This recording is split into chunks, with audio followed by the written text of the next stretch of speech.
Hi,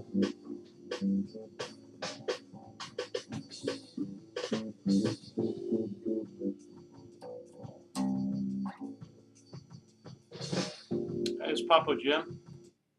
I got a couple of exercises I want to share with you for this quick video. Some of them have to do with the left hand and some have to do with the right hand picking technique. Let's start with the right hand for right now. I'll mention that jam track that I had going a little bit later, but it's something I added to my practice routine to make warm-ups and scales a little more interesting, besides using the metronome. So anyway, can't see the end of my bass, but from the nut down, I'm at about the fifth position, 5th fret, and I'm in the key of A. That's probably working out mostly. But anyway, initially I'm going to mute the strings with my left hand, and I'm going to work on my right hand technique a little bit. I just want to go over 3 fairly common techniques I see out there. I'm going to rest my thumb. This first technique involves the pointer and the middle finger, a double pluck or a double stroke technique. I have my thumb laid on the neck where it meets the body at about 19 on my bass, and I'm on the A and the D strings to start with, and I'm just I don't know if you can hear that. It's a bit of a muted sound with my fingers.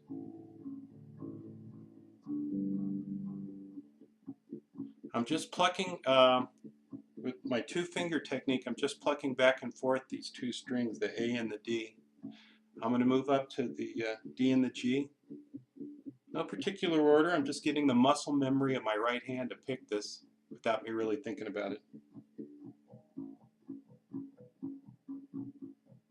I'd have to change the angle of your wrist to accommodate the E and the A.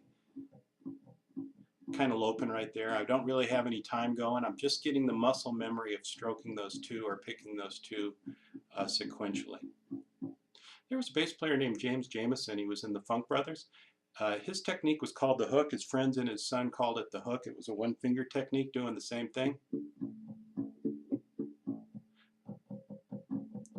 He had that 62 Fender P bass going back in the day, and he was laying it down, but I don't see a lot of people doing that 1-finger technique. I see a lot of people doing the 2-finger technique.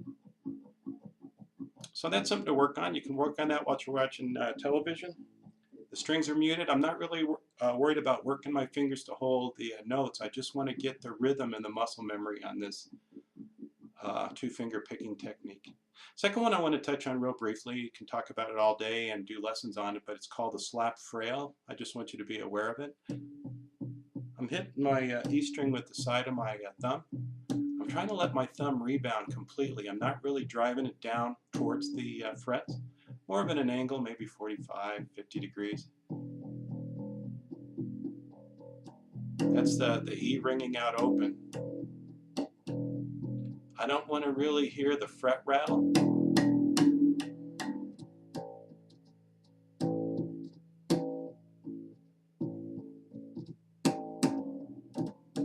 That's a pretty easy one to practice. When you have your muted hand above the strings, you might slowly want to bring it down to completely fret off a note, and then let your left hand relax so it's just muting the string. And then work that back and forth until you can feel the subtle nuances. Trying to get that rebound going, trying not to get any fret rattle.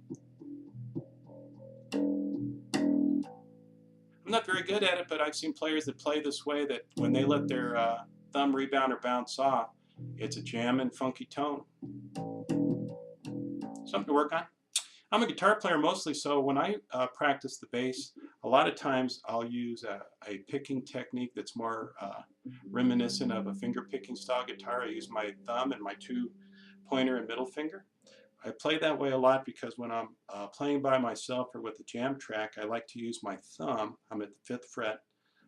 I like to use my thumb to fret off the bass note.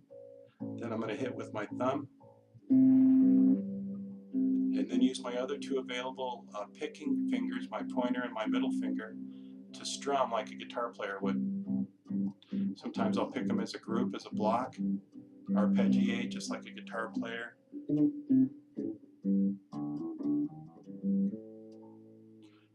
Those are 3 techniques you can work on. Something you can work on in front of the TV, something you can work on without having the notes ring out. Just mute the strings and save your strength in your left hand for another day. But speaking of strength in your left hand, let's talk about the left hand for a second. I'm going to work down closer towards the 12th fret because the frets are a little bit closer together on a bass fretboard here than up high.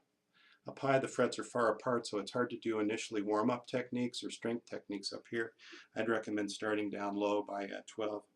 But anyway, I like to work in half steps with 3 fingers and then add my 4th finger. And basically, I just like to work through half steps. And again, initially, I'm just worried about the muscle memory.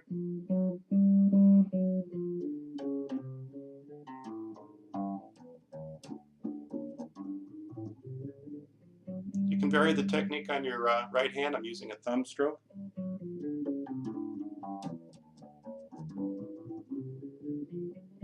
Doesn't have to be loud, we're just warming up. We're exercising the athlete or our left hand. Start to bring the pinky in if you're not used to it. The sooner you bring it in, the better player you're going to be.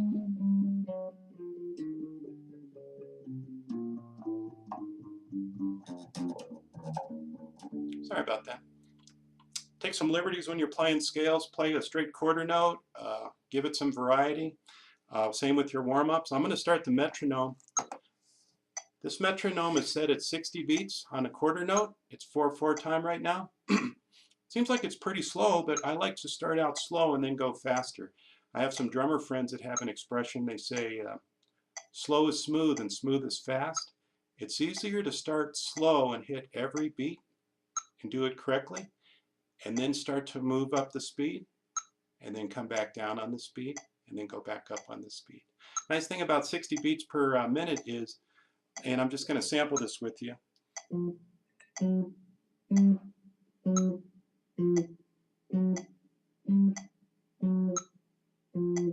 Getting a little ahead, but sorry. Nice thing about 60 is you can hit every beat, but once you start to build some speed, 120 is right there because you're gonna hit every intermediate note. So let's take a look at that. You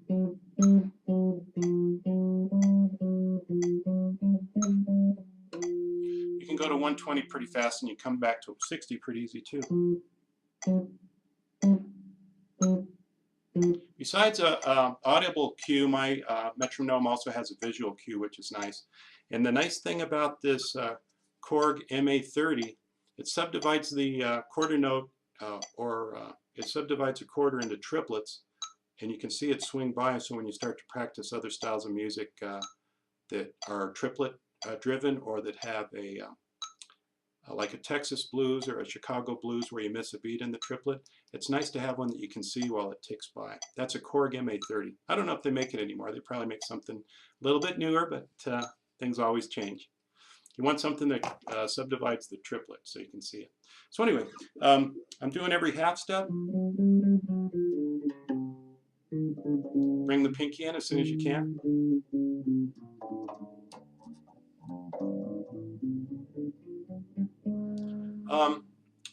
Use a metronome or some other type of way to keep a beat. Also, once you start to do this warm-up, break the pairs of fingers up so you start to do it randomly. I'm going to work with the 1 and the 3.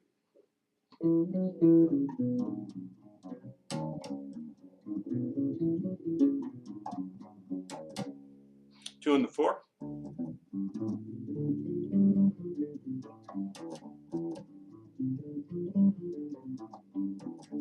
Do this 10 minutes before you practice your songs, or you have a rehearsal session or a jam session or a class. It's going to build up the strength in both your hands. It's going to create some better muscle memory, some dexterity.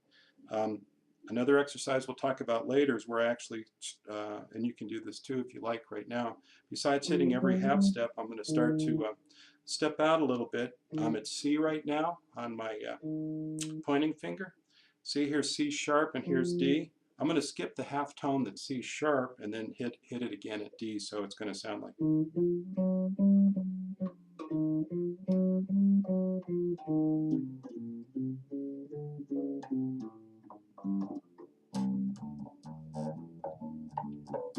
It's a bit of a stretch for me, but I'm skipping a half semitone and I'm making my fingers work a little further apart. You can start to do that with the 1 and the 3 over 4 half steps, and then the 1 and the 4 over 4 half steps or 5 half steps. You're going to increase your strength and flexibility. So anyway, what was I playing at the beginning? Besides using the metronome, I also like to use beats that I find on the internet. One of my favorite places to go, my son's a DJ and he turned me on to a place called Beatport. Beatport, you can buy jams that you can play against or incorporate them into your digital audio workstation. I use Pro Tools and Audacity. I buy beats and then I put them in different songs that I make as my bass, either the bass and the drums, or dubstep and drums, or dubstep, drums, and bass, depending on what you're building. They come in all different speeds and keys. This one I happen to have up right now, queued up. It's an A minor, runs at about 97 beats per minute, 97. And sometimes when I'm practicing that warm-up, or when I'm practicing my scales, I'm in the key of A right here at the 5th fret. It's nice to have some music going in the background besides the metronome. Victor Wooten's a great bass player, and one of his expressions was, when you practice, don't just practice the scales, practice making music.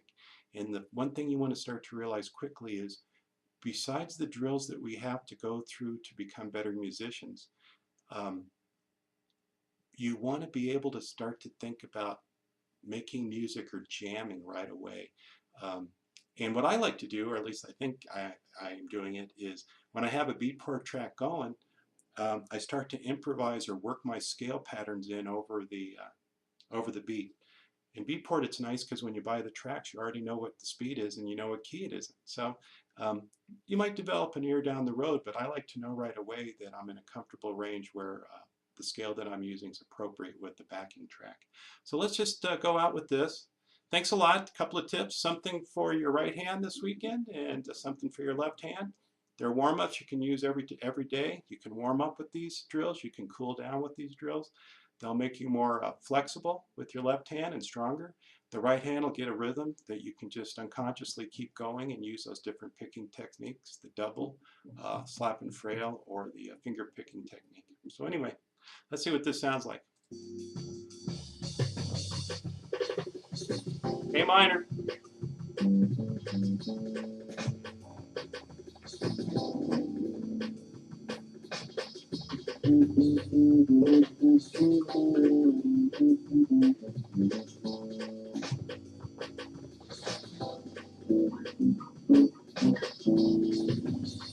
This is Jim, Papo Jim. I'll see you next time. Have a good weekend.